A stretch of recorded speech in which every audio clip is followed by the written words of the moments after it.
นะโมตัสสะภะคะวะโตอะระหะโตสัมมาสัมพุทธัสสะนะโมตัสสะภะคะวะโตอะระหะโตสัมมาสัมพุทธัสสะนะโมตัสสะภะคะวะโตอะระหะโตสัมมาสัมพุทธัสสะขอนอบน้อมแด่องค์สมเด็จพระสัมมาสัมพุทธเจ้าผู้ตรัสรู้ชอบได้โดยพระองค์เองผู้เป็นบรมครูของเทวดาและมนุษย์ทั้งหลายขอนอบน้อมแด่พระธรรมอันเป็นธรรมที่พระผู้มีพระภาคเจ้าพระองค์นั้นบูชาแล้วเป็นธรรมที่นำสัตว์ผู้ถึงพร้อมด้วยวิชาและจรณะออกจากทุกข์ขอนอบน้อมแด่หมู่พระอริยสงฆ์ผู้ดำรงอยู่ในมรรคและผลผู้เป็นบุญญาเกตอันยอดเยี่ยมของชาวโลกขอโอกาสครูบาอาจารย์พระสงฆ์สามเณรทุกหมู่ทุกองค์ขอโอกาสกล่าวธรรมะขอความสุขความเจริญจงบังเกิดมีแก่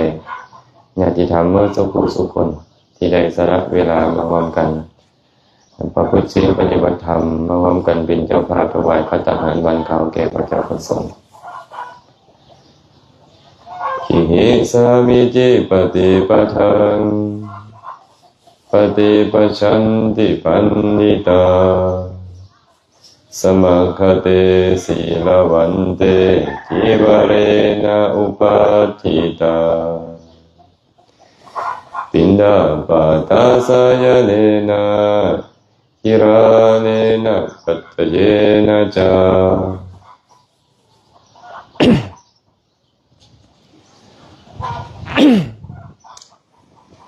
หิรานะปัจจเยนะจาขออภัยพระสัมมาสัมพุทธเจ้าได้ตรัสคาถานี้เอาไว้พระองค์บอกว่าขิหิสามิจิปฏิปทังปฏิปัชชันติปันดิตาสมัคคเตศีรวันเต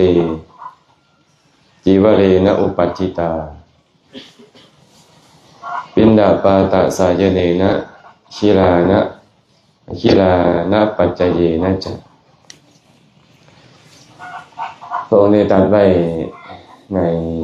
พระสุตตันตปิฎกเราในเรื่องของความสมควร ความสมควรของคฤหัสถ์ผู้ควรประพฤติต่อบรรพชิตนะในสมัยหนึ่งอนาถบิณฑิกเศรษฐีได้เข้าไปพอพระสัมมาสัมพุทธเจ้าเมื่อคืนนี้ได้ว่าให้ฟังแล้วว่าอนาถบิณฑิกเศรษฐีนี้เป็นไผ เป็นอุบาสกผู้ใหญ่เอิ้นว่ามหาอุบาสก ผู้ที่ได้สละทรัพย์54โกฏบูชาพระสงฆ์มีพระพุทธเจ้าเป็นประมุขพระองค์ได้ตรัสกับอนาถบิณฑิกเศรษฐีแบบนี้ว่าท่านเศรษฐีทานทั้งหลายได้บำรุงพระเจ้าพระสงฆ์ด้วยปัจจัย4คือจีวรบิณฑบาตเสนาสนะและคีรณะเภสัชบริขารชื่อว่ากำลังประพฤติข้อประพฤติอันสมควรแก่คฤหัสถ์เป็นทางให้ได้ยศเป็นไปเพื่อสวรรค์เข้าใจคำว่าปัจจัยปะเมื่อนี้เรามีปัจจัยอย่างมาในมื้อนี้มาถวายทานแก่พระสงฆ์บิณฑบาตเห็นปะบิณฑบาตปัจจัยที่เราเอิ้นกันเอิ้นว่า เครื่องอาศัยมีน้ำ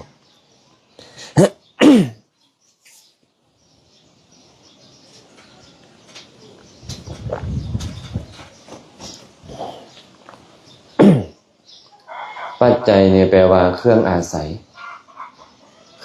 ยในการดำเนินชีวิตของบรรพชิตเอิ้นว่าปัจจัยมี4นะ1จีวเรนะจีวร2บิณฑบาต3เสนาสนะ4คืออย่างคีรณะเภสัชบริขารเขามักจะถามว่าขอถวายจตุปัจจัย จตุคือสีได้จตุแปลว่าสีภาษาบาลีจีวรบิณฑบาตเสนาสนะและขีลานะเภสัชพวกยารักษาโรคเครื่องอำนวยความสะดวกเอิ้นว่าจตุปัจจัยคือเครื่องอาศัย4อย่างแต่ทุกมื้อนี้มันแปรรูปเนาะมันแปรรูปไปเป็นอย่างอื่นบ่เครื่องอาศัยดำเนินชีวิตของบรรพชิตเพิ่นเอิ้นว่าจตุปัจจัยหรือว่าปัจจัย4พระพุทธเจ้าบอกว่าท่านเศรษฐีเอ้ยพวกทานนั่นนะ ได้ถวายทานคือบำรุงพระสงฆ์ด้วยจีวรแด่ด้วยบิณฑบาตแด่ด้วยเสนาสนะแด่ด้วยกีรณะเภสัชบริขารแด่ชื่อว่ากำลังปฏิบัติในข้อปฏิบัติอันสมควรแก่ความเป็นคฤหัสถ์ของพวกท่านแล้วอีแม่นอย่างเอิ้นว่าความสมควร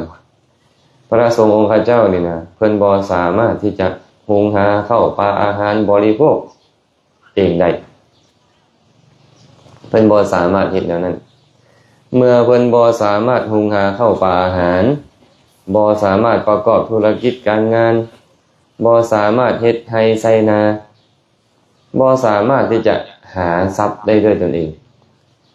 ก็เป็นความสมควรที่คฤหัสถ์ควรที่จะบำรุงเพิ่นเมื่อเพิ่นบ่สามารถไปหาเองได้จีวรนี่นะบ่คือพวกไม่ออกเนาะอยากได้ก็ไปซื้อเอารถแม่นบ่แต่พระสงฆ์องค์เจ้าบ่มีทรัพย์เด้บ่มีเงินบ่มีทองสละเงินสละทองออกมาแล้วสละเงินสละทานออกมาแล้วก็เลยบ่มีพวกนี้คันหากว่าญาติโยมได้ถวายจีวรก็เป็นความสมควรหุงหาข้าวปลาอาหารเพิ่นก็เฮ็ดเองบ่ได้พระสงฆ์บ่คือพวกไม่ออกเด้หุงข้าวเองเป็นอาบัติทุกกฎเก็บข้าวไว้ในที่อยู่เป็นอาบัติทุกกฎ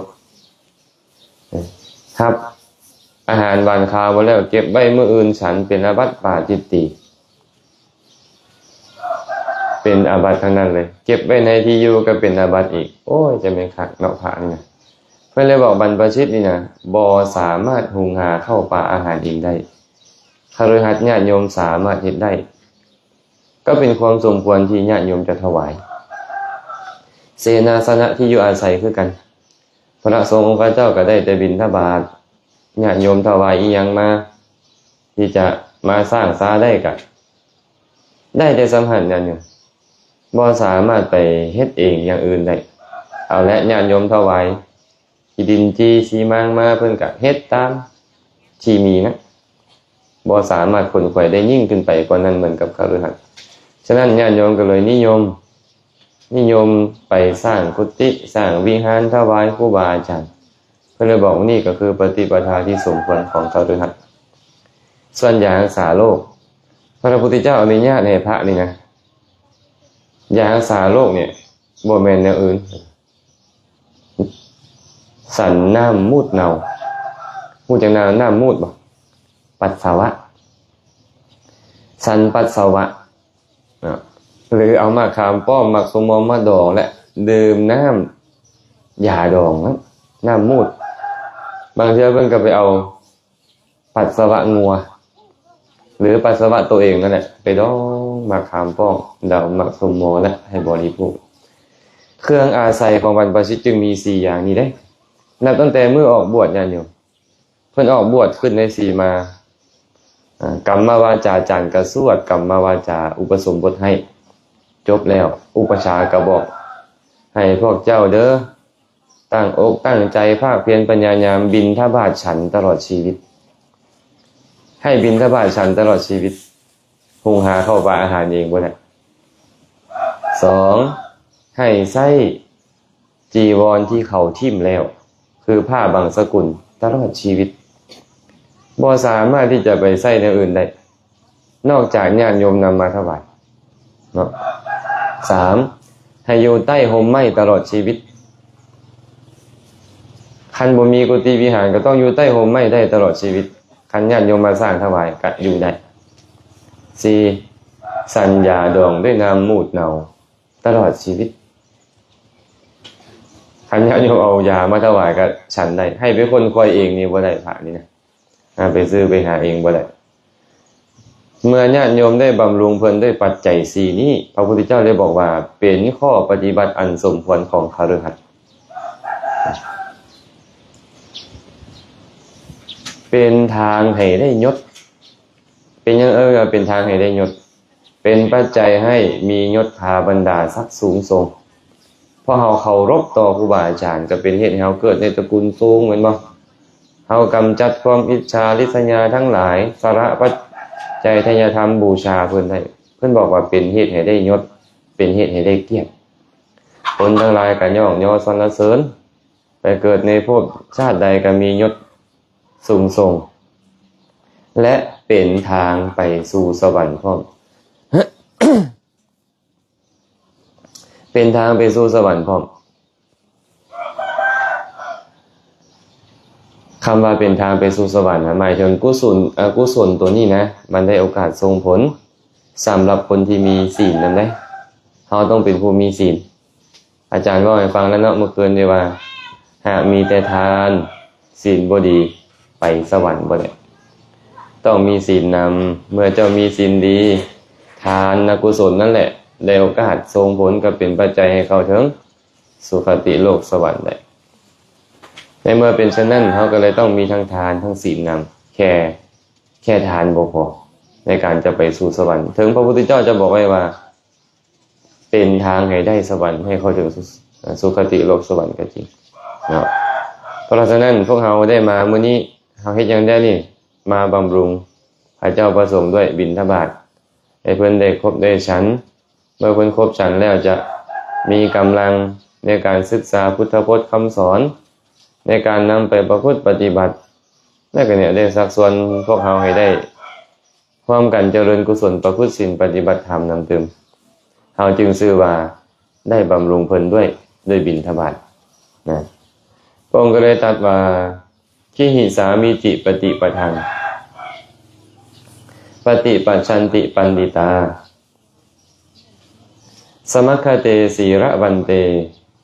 จีวเรนะอุปัชชิตาปินดาปาตะสายเนนะชิรานะปัจจเยนะจะเตสังทิวาจะรัตโตจะสทาปุญญังปวัชชติสักขันจะกรรมติฐานังกัมมังกัตตวานะพัทธกังแปลว่านักปราชญ์บัณฑิตผู้มีปัญญาปันดิตาแปลว่านักปราชญ์บัณฑิตผู้มีปัญญาอุปถากพระสงฆ์ด้วยจีวรจีวเรนะอุปัชชิตานี่เข้าไปตั้งไว้หรือเข้าไปอุปถากบำรุงพระสงฆ์ด้วยจีวรปินดาปาตะสยเนนะด้วยบิณฑบาตและด้วยชีพักพาอาศัยที่นอนชิรานะปัจจเยนะจะด้วยปัจจัยคือยารักษาโรคขิหิสามิจิปฏิปทังชื่อว่าเขากำลังประพฤติข้อประพฤติอันสมควรปฏิปัชชันติแปลว่ากำลังปฏิบัติขิหิสามิจิปฏิปทังข้อประพฤติปฏิบัติอันสมควรแก่ความเป็นคฤหัสถ์ของตนเตสังทิวาจะรัตโตจะสัทธาปุญญังปวัฏฐติบุญยอมเจริญแก่เขาผู้นั้นตลอดเวลาทั้งปวงทั้งกลางเวรและกลางคืนสักขันจะกรรมติฐานังกัมมังกัตตวานะพัทธกังเพราะเหตุที่เขาได้กระทำกรรมอันงามเขายอมเข้าถึงฐานะอันดีคือสวรรค์ละโลกนี้ไปแล้วก็จะเข้าถึงสุคติโลกสวรรค์เพราะประพฤติกรรมอันงามนั้นผู้ใดผู้หนึ่งก็ตามได้บำรุงด้วยปัจจัยสี่ชื่อว่าประพฤติข้อสมควรแก่คฤหัสถ์แล้วชื่อว่าได้กระทำกรรมอันงามกรรมอันเจริญเป็นอย่างจึงบอกว่ากรรมอันเจริญเพราะเป็นกรรมที่บุคคลผู้เจริญแล้วเฮ็ดคนขี่ทีมาบ่แบบนี้ไม่ออกปะมีบ่คนขี่ทีมาเนี่ยบ่มีหรอกเนาะ มีแต่คนจิตใจอบเอื้ออารีเมื่อเป็นบ่ยินดีในการสละในการแบ่งปันหมดการถวายทานการแบ่งปันนี่จึงเป็นกรรมอันงามกันกรรมอันเจริญเพราะบุคคลผู้เจริญเฮ็ดเมื่อเฮ็ดแล้วก็เข้าถึงสถานที่อันเจริญอีก